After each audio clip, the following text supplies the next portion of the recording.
Bajo las ostentosas propiedades de Pablo Escobar se escondían bóvedas selladas, construidas para proteger mucho más que dinero. Durante décadas se habló de ellas en voz baja, ocultas entre rumores y temores. Hoy les traigo una noticia. Sí encontraron algo. Una de ellas finalmente ha sido abierta. En su interior, los investigadores descubrieron armas, libros de contabilidad e indicios de un imperio oculto. Pero, ¿qué más permanece enterrado en este oscuro laberinto de poder y paranoia? Acompáñennos mientras nos adentramos en la bóveda secreta de Escobar. El imperio de riqueza de Escobar. El imperio criminal de Pablo Escobar no comenzó con riqueza ni influencia, sino con pequeños delitos en las calles de Medellín. Siendo adolescente, descubrió que la desesperación y la oportunidad podían transformarse en ganancias. Robaba lápidas de cementerios, borraba los nombres con chorro de arena y las revendía a compradores desprevenidos. Pronto pasó al robo de autos, la extorsión y la violencia de pandillas. Los crímenes escalaron con una eficiencia escalofriante. A principios de la década de 1970, ordenaba secuestros para pedir rescate, abandonando a las víctimas incluso después de recibir el pago. En 1971, cuando el empresario Diego Echavarría fue secuestrado y ejecutado, el grupo de Escobar se llevó $50,000 y una reputación de crueldad que se extendió rápidamente por toda Colombia. Esta ambición despiadada chocó con la oportunidad cuando Escobar descubrió la cocaína. Entre 1917 y 1916 se estaban formando rutas de contrabando, y Escobar reconoció el futuro poder del negocio. Ese año fue capturado transportando 39 kilogramos escondidos en un neumático. Pero el arresto solo confirmó su filosofía. El dinero podía solucionar los problemas, y la violencia podía eliminar a quienes se interponían en su camino. Sobornó para salir de prisión, y el oficial que lo había arrestado pronto fue eliminado. A partir de ese momento, Escobar gobernó con un credo simple: plata o plomo. Plata o plomo. Ustedes celen, acepten el soborno o enfrenten la bala. El soborno le compró más que libertad, le compró influencia. Escobar invirtió grandes sumas de dinero en la política colombiana, repartiéndolas entre partidos conservadores y liberales para asegurarse aliados leales. En abril de 1978, asistió a una reunión con otros narcotraficantes en una finca rural, un encuentro que marcó el verdadero nacimiento del cartel de Medellín. En cuestión de meses, sus operaciones conjuntas enviaban casi 19,000 kilogramos de cocaína a Estados Unidos.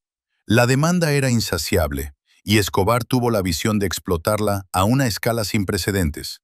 La expansión fue rápida. Junto a su socio Carlos Lader, Escobar convirtió Cayo Norman en las Bahamas en una fortaleza del contrabando. La isla contaba con una pista de aterrizaje privada, un muelle para la llegada de cargamentos y almacenes refrigerados para guardar la cocaína hasta que estuviera lista para inundar el mercado estadounidense. Las ganancias de esta operación por sí solas superaron con creces cualquier cosa que Escobar hubiera imaginado.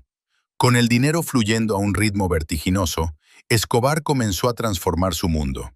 En Antioquía construyó la Hacienda Nápoles, una finca de 2.800 hectáreas que encarnaba tanto la extravagancia como la amenaza. La propiedad contaba con una mansión colonial, lagos artificiales, un zoológico privado con jirafas, elefantes e hipopótamos, e incluso estatuas de dinosaurios de tamaño natural que se alzaban imponentes sobre los terrenos.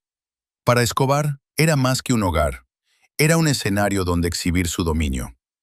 Mientras su imperio crecía, Escobar forjó cuidadosamente una doble identidad. Para los pobres de Medellín era un benefactor. Financió proyectos de vivienda, escuelas, hospitales, parques y campos de fútbol. Para muchos se le conoció como el Robin Hood paisa, el forajido que devolvía a la comunidad incluso mientras la gobernaba mediante el miedo. Su imagen pública resultó lo suficientemente poderosa como para llevarlo a la política. En 1982, ingresó al Congreso como suplente del Partido Liberal, obteniendo inmunidad diplomática y un pasaporte que le permitía viajar libremente. Públicamente afirmaba que su riqueza provenía de un negocio de alquiler de bicicletas que había iniciado en su adolescencia. En privado, su fortuna ya estaba asegurada gracias al narcotráfico, pero la política lo desenmascaró. El ministro de Justicia, Rodrigo Lara Bonilla, investigó su pasado y lo desenmascaró por lo que realmente era, un narcotraficante. El líder liberal Luis Carlos Galán lo expulsó del partido. En enero de 1984, Escobar se retiró de la política y 3 meses después, Lara Bonilla fue asesinado. El atentado silenció a un crítico, pero también consolidó la imagen de Escobar como un hombre dispuesto a eliminar a cualquiera que se le opusiera. Su lucha pronto se volvió contra el poder judicial colombiano. Los jueces fueron sobornados, amenazados o ejecutados. Escobar exigió una condición a cambio de su rendición, que no fuera extraditado a Estados Unidos. Ante la negativa, financió a los extraditables, una red dedicada a combatir la extradición con bombas y balas. En noviembre de 1985, la guerrilla asaltó el Palacio de Justicia, cobrándose la vida de más de la mitad de los magistrados de la Corte Suprema. Aunque la participación directa de Escobar nunca se probó, la sospecha persistió sobre él. El Tribunal Supremo de Colombia declaró inválido el tratado de extradición, pero el triunfo duró poco. El siguiente presidente lo restableció con Washington. Escobar tomó represalias, atacando la política misma. El 18 de agosto de 1989, Luis Carlos Galán, el mismo líder que lo había expulsado, fue asesinado por sus órdenes. Semanas después, Escobar bombardeó el vuelo 203 de Avianca en un intento de eliminar al sucesor de Galán, César Gaviria. Gaviria no abordó el vuelo, pero los 107 pasajeros perdieron la vida, incluyendo 2 estadounidenses. El ataque marcó un momento decisivo. La muerte de ciudadanos estadounidenses llevó a Washington a una guerra directa con Escobar. A finales de la década de 1980, su imperio había alcanzado alturas inimaginables. El cartel de Medellín abastecía aproximadamente el 80% del mundo. Más de 15 toneladas ingresaban a Estados Unidos cada día, entregadas por flotas de aviones, barcos e incluso submarinos. Escobar se había convertido en el rey indiscutible del asterisco, asterisco, asterisco. Pero con esa corona llegó una riqueza a una escala que el mundo rara vez había visto. En la cima de su poder, el cartel de Escobar ganaba aproximadamente $420 millones cada semana. Su fortuna personal ascendió a entre 30 y 60 mil millones de dólares, equivalentes a unos 80 mil millones actuales. En 1987, la revista Forbes lo reconoció como uno de los hombres más ricos del mundo, estimando su fortuna en 3 mil millones de dólares y manteniéndolo en la lista de multimillonarios durante 7 años consecutivos. Dicha fortuna se manifestó en propiedades, lujos y juegos de poder. Hacienda Nápoles siguió siendo su joya de la corona, una extraña mezcla de finca de lujo y parque temático surrealista. En Medellín, Escobar construyó el edificio Mónaco, una fortaleza de 8 pisos para su familia, equipada con piscinas, canchas de tenis, garajes de seguridad y una habitación del pánico. En Guatapé, construyó La Manuela, una mansión a orillas del lago que lleva el nombre de su hija, diseñada para fiestas suntuosas y retiros familiares. En el Caribe, se apropió de un rincón privado de Isla Grande, donde una mansión con ventanas fortificadas, un helipuerto y una piscina se convirtió en su refugio. Su riqueza se extendía más allá de los bienes raíces. Escobar era un coleccionista de autos obsesivo, llenando sus garajes con máquinas raras y excéntricas. Poseía un Porsche 911 Carrera 3.0 RSR que alguna vez condujo el campeón de Fórmula 1, Emerson Fittipaldi, un Cadillac Vive 8 sedán urbano inspirado en el de Al Capone, y uno de sus primeros vehículos del cartel, un Wartburg 311 azul. Su flota también incluía robustos Toyota Land Cruiser, apodados narcoyotas por su uso en las operaciones del cartel, junto con raros Porsche 356A, una Harley Davidson que alguna vez perteneció a Frank Sinatra, e incluso la moto acuática que aparece en la película de James Bond, La espía que me amó. Muchos de estos vehículos fueron posteriormente destruidos en atentados con coche bomba o confiscados por las autoridades, y sus restos calcinados se exhiben en la Hacienda Nápoles como reliquias inquietantes de su extravagancia. El poder financiero de Escobar era tan inmenso que una vez ofreció pagar la totalidad de la deuda nacional de Colombia, de 10.000 millones de dólares, a cambio de una garantía contra la extradición. Fue una oferta que ilustraba tanto la asombrosa magnitud de su fortuna como la desesperación de un hombre que sabía que el dinero por sí solo ya no podía protegerlo de la justicia. Los miles de millones de Escobar llegaban en torrentes tan abrumadores que se convirtieron en una pesadilla logística. El dinero llegaba demasiado rápido para gastarlo, blanquearlo o guardarlo en bancos. En cambio, el efectivo se metía en almacenes, se escondía tras muros, se enterraba en campos o se guardaba bajo llave en bóvedas subterráneas. Su hermano Roberto, el contable del cártel, admitió más tarde que casi el 10% de todo el efectivo almacenado, más de 2.000 millones de dólares al año, se perdía por ratas, moho y daños por agua. El desperdicio apenas afectaba al tamaño de la fortuna. Las soluciones rozaban lo absurdo. El cártel gastaba alrededor de 2.500 dólares al mes solo en gomas elásticas, simplemente para mantener unidos los fajos de dólares. En una ocasión, mientras estaba escondido, Escobar quemó 2 millones de dólares en billetes solo para que su hija no pasara frío en una noche fría. El dinero se había vuelto tan abundante que se usaba como combustible, leña o basura. Las casas de seguridad del cártel funcionaban como bóvedas. Detrás de muros de hormigón, fortunas se apilaban hasta el techo. Granjas por toda Antioquía ocultaban barriles sellados llenos de billetes, muchos de los cuales permanecen enterrados y sin descubrir décadas después. Algunos escondites compartían espacio con armas, libros de contabilidad y pruebas del alcance del cartel. Se extendieron rumores de túneles bajo las propiedades, cámaras de tortura disfrazadas de almacenes y pasadizos de escape custodiados por puertas secretas. Que cada rumor fuera cierto o no, era irrelevante. El misticismo de la riqueza oculta de Escobar creció más que el propio hombre. La paranoia de Escobar alimentaba su necesidad de ocultarse. No confiaba en ningún banco, ningún contable, y solo en un puñado de familiares. El dinero se enterraba, no se llevaba un registro. Los registros se guardaban en libros de contabilidad secretos, no en libros que pudieran rastrearse. Cada bóveda era a la vez una garantía de supervivencia y un símbolo de miedo. Prueba de que la riqueza significaba poco si no podía protegerse de los rivales, del Estado o de la traición. A pesar de todo su poder, Escobar no pudo escapar del colapso de su imperio. Cuando Pablo Escobar fue abatido a tiros, Colombia estalló en alivio. Pero incluso mientras las autoridades celebraban su muerte, otro misterio comenzó a desvelarse. ¿Qué había sucedido con los miles de millones de dólares que Escobar había escondido? El descubrimiento de bóvedas secretas. El imperio de Pablo Escobar comenzó a revelar sus secretos mucho antes de su caída final. A principios de la década de 1980, se extendieron rumores sobre alijos secretos repartidos por Colombia y otros países. El propio Escobar aumentó la intriga al comprar una mansión rosa pastel en North Bay Road, en Miami Beach.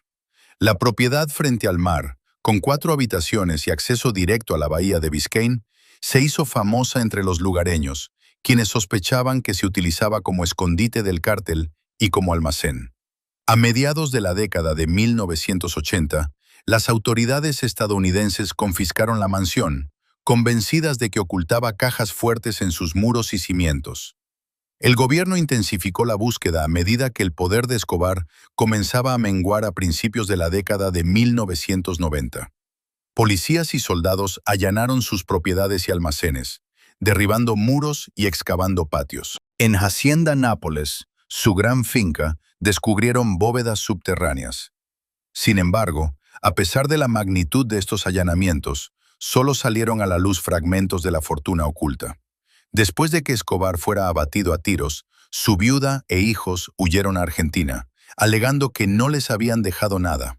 Su hijo, ahora conocido como Sebastián Marroquín, escribió más tarde sobre el imperio de su padre, pero insistió en que la familia nunca vio ninguno de los miles de millones que estuvieron bajo el control de Escobar.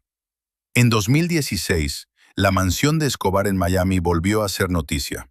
Cuando los nuevos propietarios, Christian de Verduar y Jennifer Bayopi, la demolieron, los trabajadores descubrieron pesadas cajas fuertes de hormigón incrustadas en los cimientos. Una caja fuerte desapareció antes de que pudiera ser examinada, lo que desató rumores de robo. Otra fue trasladada bajo vigilancia armada a un banco de Florida. Más tarde se encontró un cilindro metálico sellado debajo de la estufa de la cocina, pero resultó estar vacío. La búsqueda atrajo la atención internacional en 2017, cuando Discovery Channel estrenó Finding Escobar's Millions. Los exagentes de la CIA, Doug Lowe y Ben Smith, recorrieron Colombia con drones, radar de penetración terrestre y detectores de metales. Investigaron propiedades y tierras agrícolas del cártel e incluso descubrieron una caja fuerte que finalmente no contenía nada. La serie reveló la sofisticación de los métodos de Escobar: cajas fuertes revestidas de plomo, bóvedas camufladas en las paredes y búnkeres reforzados con hormigón. Los agentes también exploraron el lado humano de la historia. Encubiertos como cineastas, entrevistaron a miembros sobrevivientes del cartel y a sus familiares. La hermana de Escobar, Luz María, describió sus esfuerzos por expiar sus culpas, dejando cartas en las tumbas de las víctimas. También hablaron con John Jairo Velázquez, alias Popeye, quien admitió haber ordenado más de 3.000 asesinatos, y con Juan Esteban, conocido como el Escorpión, quien afirmó que aún había enormes cantidades de dinero escondidas por todo Medellín. Su búsqueda no estuvo exenta de peligros. Doug Lowe la comparó con patear un nido de avispas, señalando que incluso años después, la violencia rodeaba el legado de Escobar. La leyenda se reavivó en 2020, cuando el sobrino de Escobar, Nicolás, afirmó haber descubierto $18 millones dentro de una de las antiguas casas de su tío en Medellín. Dijo que una visión lo guió hasta el lugar, donde encontró fajos de billetes envueltos en plástico, junto con una pluma de oro, una máquina de escribir y un teléfono satelital. La mayor parte del dinero se había deteriorado hasta quedar inservible, destruido por la humedad. Nicolás admitió haber encontrado otros escondites en el pasado, pero se negó a compartir detalles. A lo largo de las décadas, los periódicos colombianos han publicado fotografías de descubrimientos reales. $4 millones en barriles en 1989, $25 millones con lingotes de oro en 1990, $10 millones en Hacienda Nápoles en 2009, e innumerables hallazgos menores, e innumerables multas menores. Oficialmente, el gobierno ha recuperado alrededor de $75 millones, pero los investigadores creen que al menos 10 veces esa cantidad aún puede estar oculta, pudriéndose bajo tierra o esperando ser descubierta. Algunas multas han provocado debates sobre su propiedad. En ciertos casos, el dinero se había podrido en pedazos inservibles. En otros, se sacaron fajos impolutos de barriles oxidados, todavía crujientes décadas después. Un agricultor en Antioquía desenterró tambores de dólares tan bien conservados que parecían recién enterrados, lo que provocó discusiones sobre si debía ser recompensado o despojado del hallazgo por completo. El mundo recuerda a Pablo Escobar por los miles de millones que controlaba, pero después de su muerte, los descubrimientos enterrados en muros, campos y cimientos revelaron secretos impactantes mucho más allá de las cifras. ¿Qué fue exactamente lo que se descubrió? Los secretos más oscuros. En la cúspide de su poder, Pablo Escobar ya había construido un imperio invisible bajo tierra. Sus bóvedas secretas no eran simples escondites. Estaban diseñadas para salvaguardar dinero, armas, secretos e incluso, en momentos de crisis, su propia vida.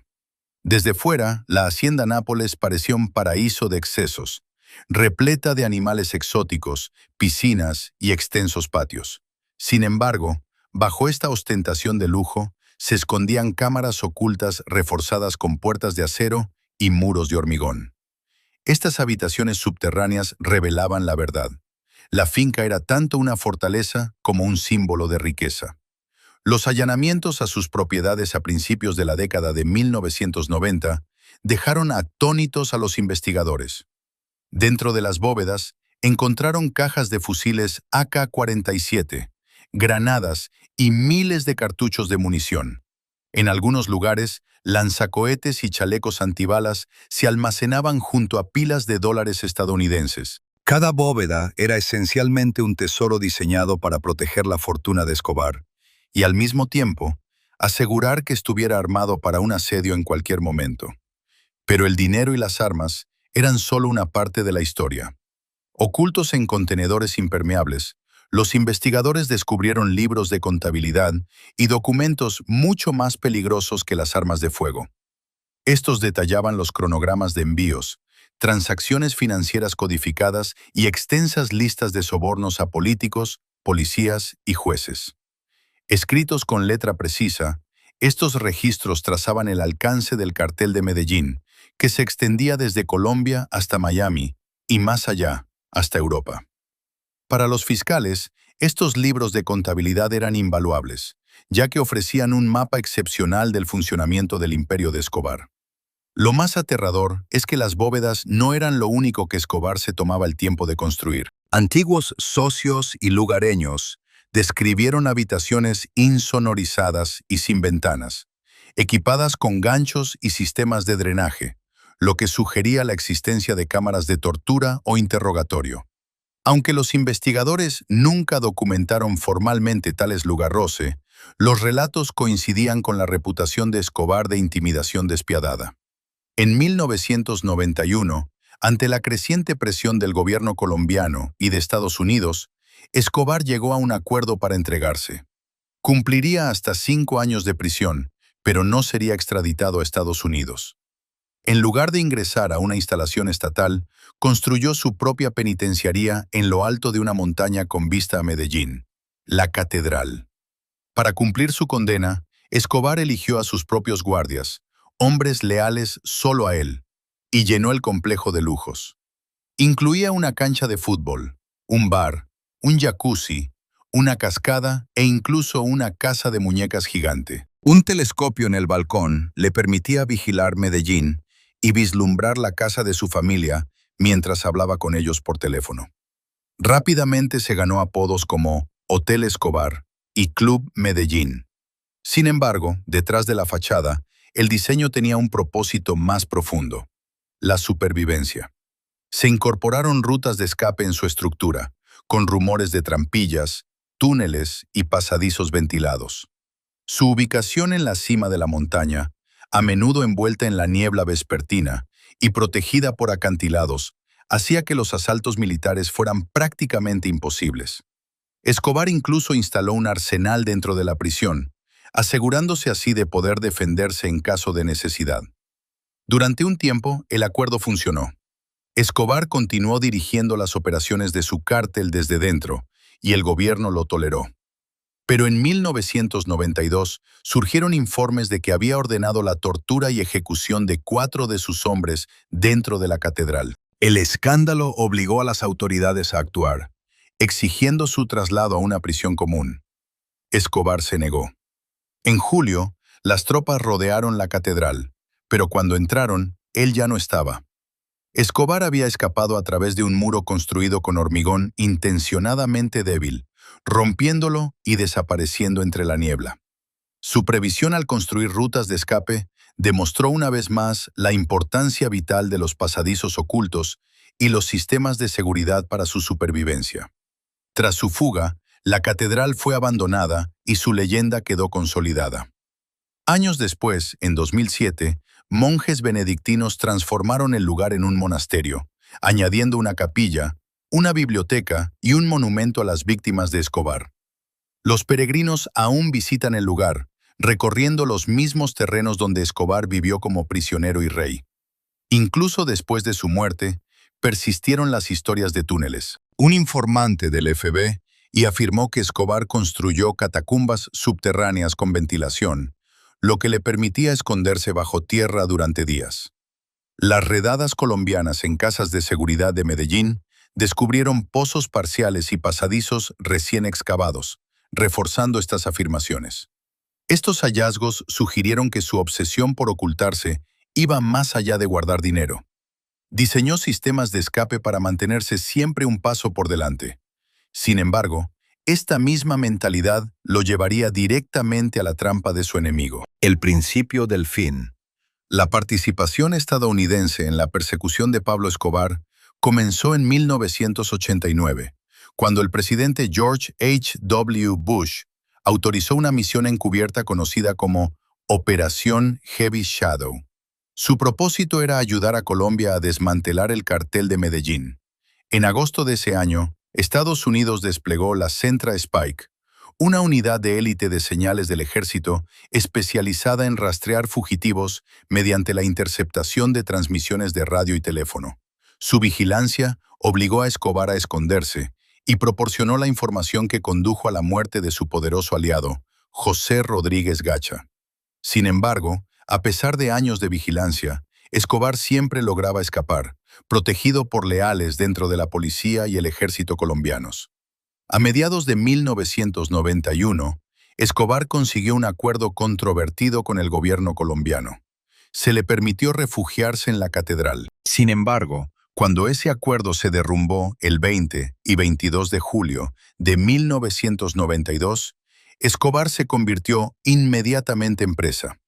En Maryland, el embajador estadounidense Morris D. Busby fue despertado por dos llamadas telefónicas. La primera trajo noticias largamente esperadas.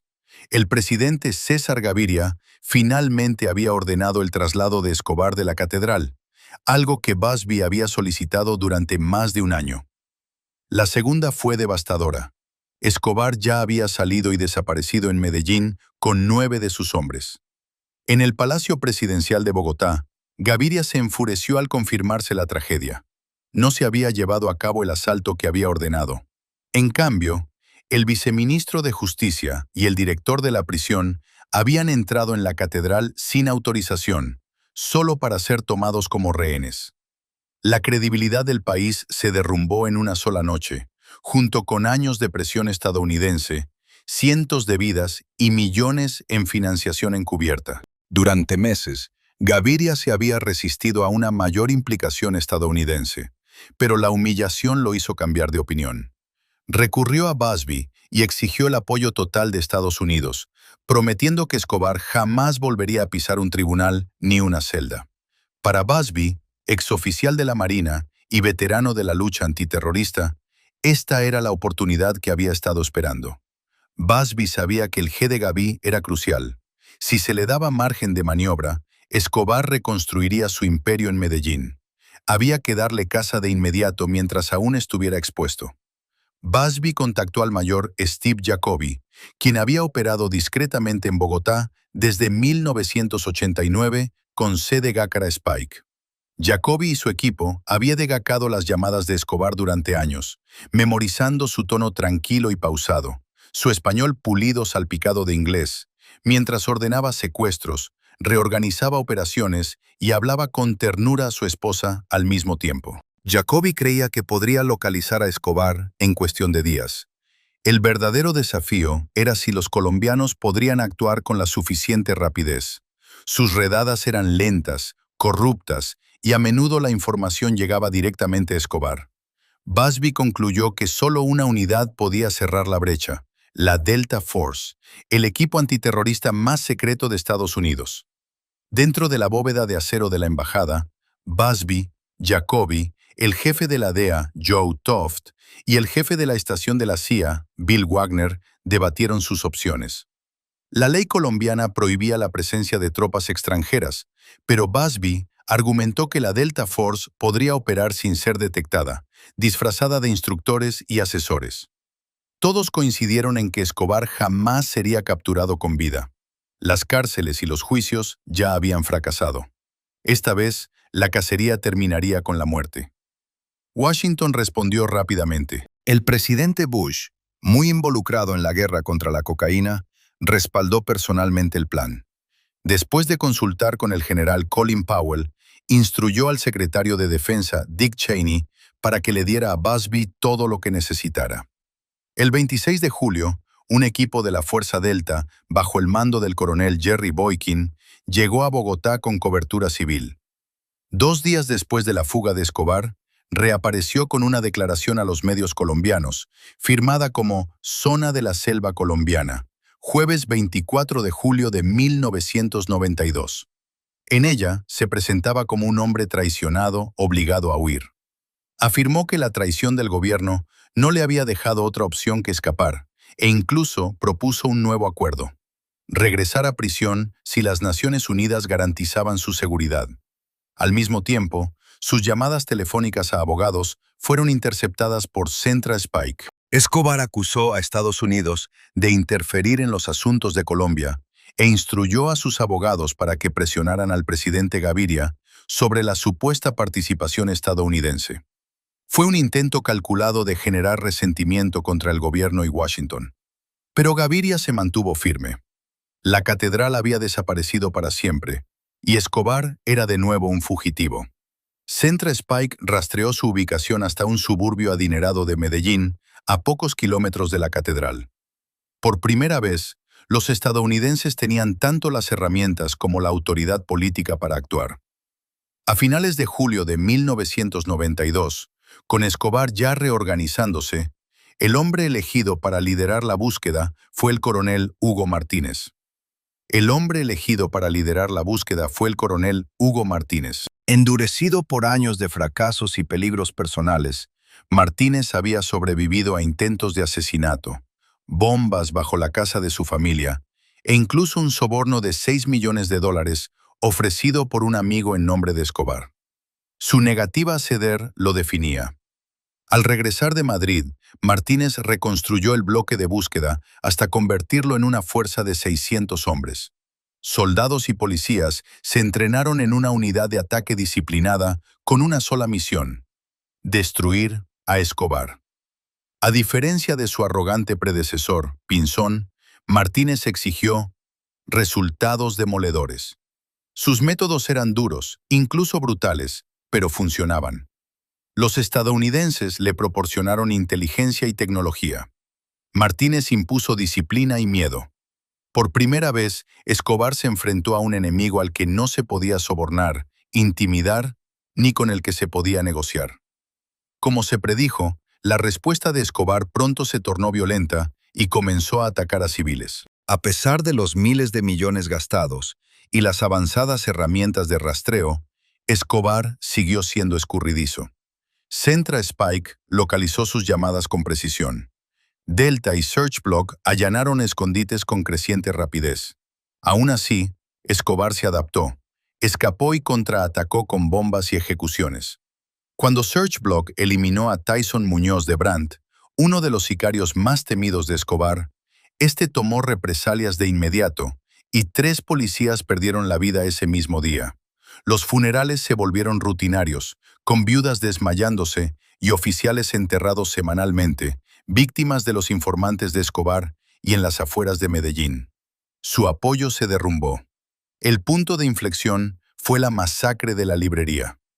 La indignación obligó al gobierno a declarar a Escobar enemigo público número 1, ofreciendo una recompensa de $5.000 millones, unos $6,5 millones por su captura. Fue la mayor recompensa jamás ofrecida en Colombia. Pronto surgió una nueva fuerza, los Pepes, acrónimo de Personas Perseguidas por Pablo Escobar. Bombardearon las propiedades de Escobar, amenazaron a su familia y dejaron a sus asociados muertos con carteles clavados en sus cuerpos. A diferencia del Estado, los Pepes no ofrecieron juicios, ni acuerdos, ni clemencia. Su campaña fue clara: cualquiera vinculado a Escobar pagaría con sangre. Para Martínez, quien había perseguido a Escobar durante casi 4 años, y para los estadounidenses, que lo habían perseguido durante 6 meses, los Pepes se convirtieron en un aliado tácito. Su campaña de coches bomba, asesinatos y amenazas devastó la red de Escobar. Públicamente los estadounidenses condenaron la violencia. En privado, reconocieron su efectividad. Durante años, Escobar se había escudado tras abogados, acuerdos de rendición y presión política. Ahora, su mayor arma, el terror, se volvía en su contra. La ironía final. A principios de 1993, la búsqueda de Pablo Escobar había tomado un giro brutal. En el cuartel general del bloque de búsqueda en Medellín, el coronel Hugo Martínez guardaba un cajón lleno de fotografías de los muertos. Mostrándole la pila a un operador de la Delta Force, dijo sin rodeos: «Mientras yo sea el comandante aquí, no van a vivir». La unidad de Martínez se cobró más de una docena de vidas, a menudo registrándolas como bajas en tiroteos. Sin embargo, las fotografías contaban una historia diferente. Heridas de bala en la cabeza, señales de ejecución más que de combate. A pesar de las redadas, Escobar se escabullía repetidamente en los últimos momentos. Los operadores de la Delta lo llamaban amargamente los últimos 100 metros. Aún así, Martínez se ganó el respeto. Los prisioneros que se resistían al interrogatorio rara vez sobrevivían, pero los que cooperaban eran encarcelados. Su negativa a ceder, junto con la tecnología estadounidense, convirtió al bloque de búsqueda en un arma implacable. Los estadounidenses y los colombianos sabían que estaban compitiendo contra su propio gobierno. El fiscal general Gustavo de Greiff siguió presionando para que se llevara a cabo una negociación de rendición, una posibilidad que los funcionarios estadounidenses temían que repitiera el fiasco de la catedral. Un memorando de la DEA de septiembre de 1993 advertía que Escobar podría llegar a un nuevo acuerdo farsa. Algunos de sus hombres se rindieron. El 8 de octubre, su hermano Roberto Escobar y el temido sicario John Popeye Velázquez se entregaron y fueron enviados a la prisión de Itagüí, en Medellín. Escobar no mostró tal inclinación. En cambio, sus abogados continuaron negociando, para furia de quienes arriesgaban sus vidas para capturarlo. La frustración llegó al límite. El coronel Gustavo Bermúdez incluso declaró a la televisión colombiana que prefería ver a Escobar muerto antes que capturado. El comentario provocó indignación y una amenaza de muerte directa del hijo adolescente de Escobar. Bermúdez se retractó de sus palabras, pero había expresado lo que muchos pensaban en silencio. Al mismo tiempo, los enemigos de Escobar se multiplicaron.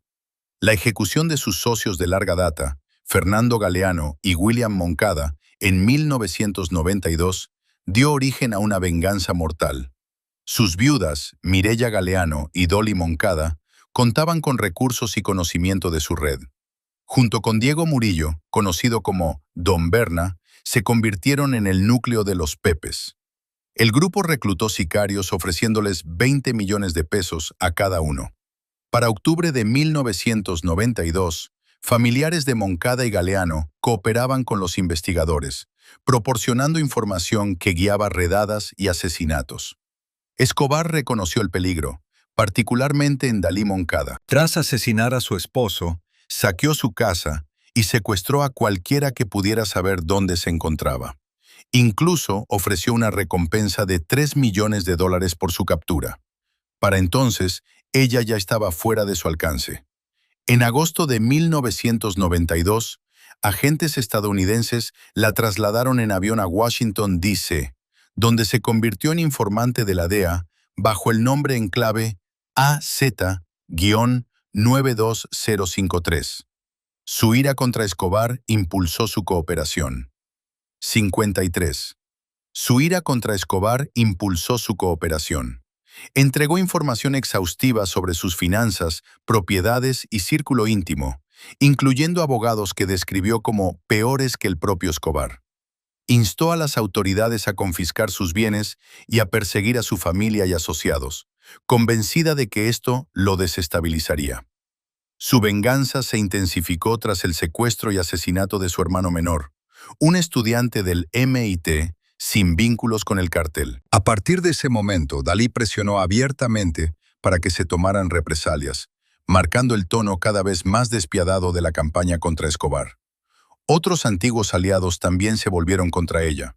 Carlos, otrora socio extravagante de Escobar, se encontraba en prisión estadounidense buscando clemencia. En una carta detallada a la DEA, describió los movimientos de Escobar entre casas de seguridad cerca de Medellín, su dependencia de las redes celulares, sus guardaespaldas, sus rutas de escape e incluso su debilidad física. Era obeso, no estaba en forma e incapaz de correr más de unos minutos.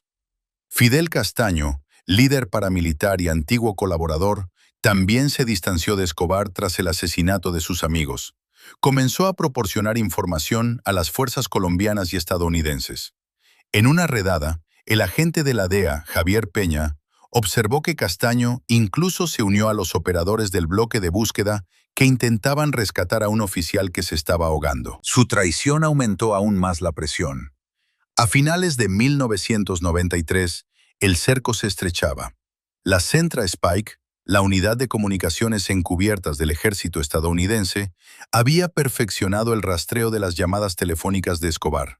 A pesar de conocer el riesgo, no pudo resistir la tentación de llamar a su familia, dispersa por distintos países y sometida a constante acoso.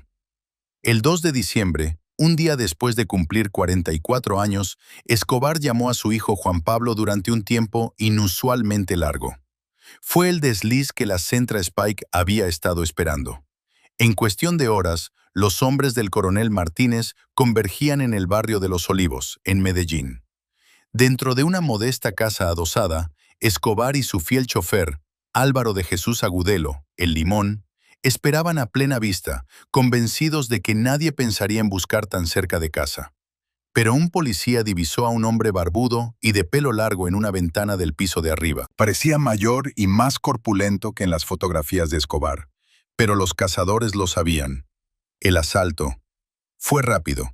El Limón salió corriendo primero, atravesando una ventana hacia el tejado inferior y huyendo a toda velocidad.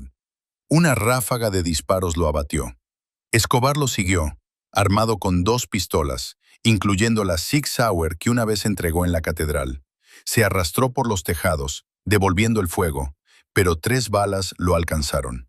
Una en la pierna, una en la espalda y otra en la oreja. Minutos después, el narcotraficante más notorio del mundo yacía sin vida junto a su guardaespaldas. La cuestión de quién disparó el tiro mortal desató una disputa inmediata. El oficial de la cuadra, Hugo Aguilar, se atribuyó el mérito.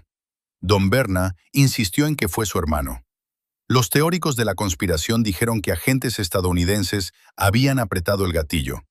No surgió ningún testigo concluyente. Los vecinos se habían escondido dentro de la casa, y las primeras fotografías, tomadas por el agente de la DEA, Steve Murphy, llegaron solo después de que Escobar estuviera muerto. La escena se convirtió rápidamente en caos cuando la policía, los periodistas y los curiosos invadieron la casa, borrando posibles pruebas. La autopsia oficial determinó que la causa de su muerte fue un disparo en la cabeza, pero planteó nuevas preguntas. Cuando su cuerpo fue exhumado en 2006 para una prueba de paternidad, no surgieron nuevas respuestas. En 2020, las pruebas forenses recrearon las heridas con gel balístico, lo que respaldó una teoría planteada desde hacía tiempo por el periodista Mark Bowden. El disparo en la cabeza fue efectuado con una pistola de 9 milímetros, probablemente a corta distancia, no con un rifle. La herida no mostraba marcas claras de pólvora, lo que sugiere que el cañón pudo haber sido presionado directamente contra su cabeza, o que simplemente los residuos no se registraron. Algunos investigadores vieron esto como prueba de autolesión, recordando la promesa de Escobar de no ser capturado con vida. Otros sospecharon de un golpe de gracia asestado por uno de sus cazadores. El informe oficial del forense, extrañamente acompañado de un comunicado de prensa, se esforzó por negar la autolesión, alimentando las sospechas en lugar de resolverlas. A pesar de la incertidumbre, un hecho permanecía. El reinado de Escobar terminó ese día. Su cuerpo, bajado desde la azotea, fue fotografiado con sombría satisfacción por el bloque de búsqueda. Para muchos colombianos, significó la libertad tras años de terror, mientras que para otros simplemente implicó que una forma de violencia había sido reemplazada por otra, ya que los Pepes continuaron su campaña con la tácita tolerancia del Estado. Para el mundo, la imagen del cadáver de Escobar en Medellín Mostraba el cuerpo de un hombre que había sido perseguido, traicionado y acorralado en la misma ciudad que una vez lo había venerado. Gracias por vernos.